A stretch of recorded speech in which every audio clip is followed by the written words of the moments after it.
অলপ অলপ খেলিছে নাটক শুনিলো আপোনালোক সকলোকে পুনৰবাৰ স্বাগতম জনাইছোঁ। প্ৰথমখন নাটক আপোনালোকে শান্তি শৃংখলাৰে সৈতে যিদৰে আমাক সহায় সহযোগিতা কৰি উপভোগ কৰিলে তথা আমাক সুপৰিচালিতভাৱে নাটকখিনি চলাই নিয়াত সহায় কৰিলে, এইখিনি নাটকত আমি আপোনালোকৰ সম্পূৰ্ণ সহযোগিতা আশা কৰিছোঁ। প্ৰথম নাটকখনি আমি আপোনালোকক এজন শিল্পী জীৱনৰ যি চৰিত্ৰ যি তেওঁলোকৰ শিল্পীৰ আঁৰৰ জীৱন কাহিনী তাৰ জৰিয়তে বুজালোঁ।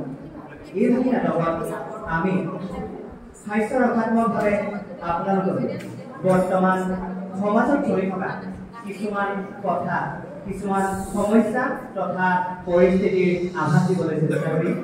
সেয়েহে আপোনালোকে স্বাস্থ্য ৰক্ষাত্মক যদিও কিছু কিছু ক্ষেত্ৰত আপোনালোকৰ সঁহাৰি আমাৰ বাবে চিৰকাল। গতিকে আহকচোন আমি এই নাটকখনি উপভোগ কৰোঁ। নাটকখনি বিদ্যুৎ বিকাশ তামুলীৰ পৰিচালনা তথা নাট্য ৰচনাৰে আমি আপোনালোকলৈ আগবঢ়াই আনিছোঁ। ৰজা ৰাণী আহিছে অলপ দলং খেলিছে, ৰজা ৰাণী আহিছে অলপ দলং খেলিছে।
এই হ'ব ৰাণী তোমাক সকলো দিয়া হ'ব সেনাপতি ৰাণী তেওঁ শুৱনি কোঠালৈ লৈ গ'ল ৰাণী একেবাৰে বাগিচাত থাকি ভাগৰি পৰিছে দেখিও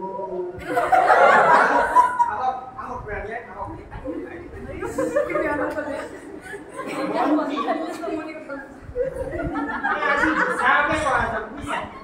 মাতক কাৰ বৰ দুজৰ আপত্তি আছে মাতক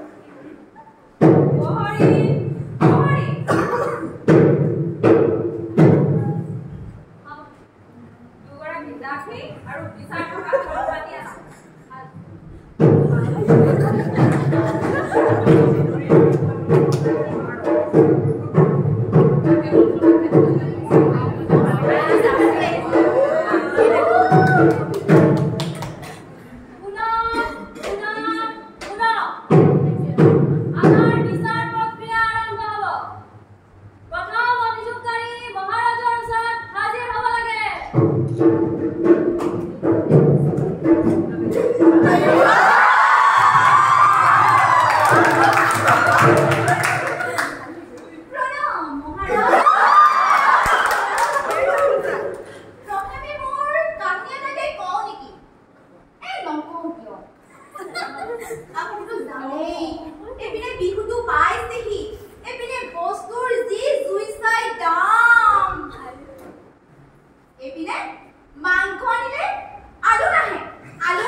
পেঞ্চন এটা ব্যৱস্থা কৰি দিম তোমাক পেঞ্চন এই ধৰিলে মহাৰাজ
আইন নাই বুলি আমি জানো দেই তেনেকুৱা আইন কোনো গাঁৱত থাকিবই নোৱাৰে আপুনি ক'লে হ'ব নেকি মৃত্যুদণ্ড সেনাপতি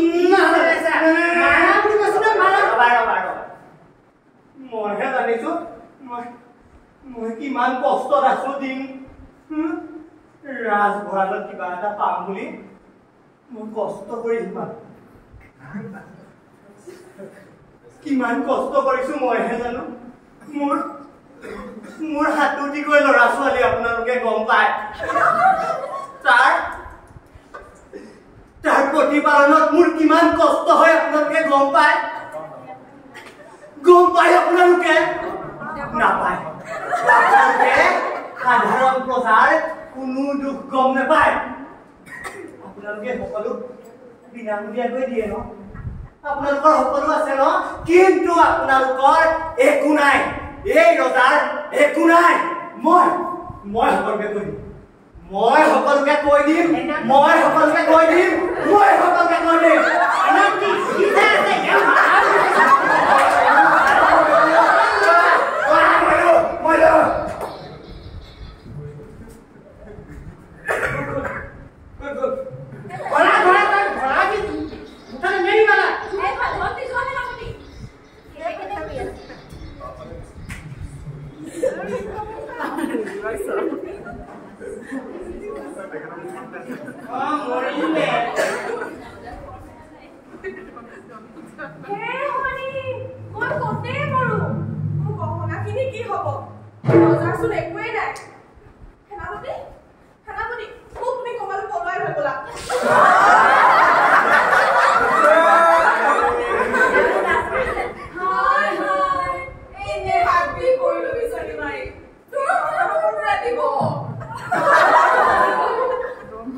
ফাইনেল পাঞ্চ মাৰি সামৰণি মাৰি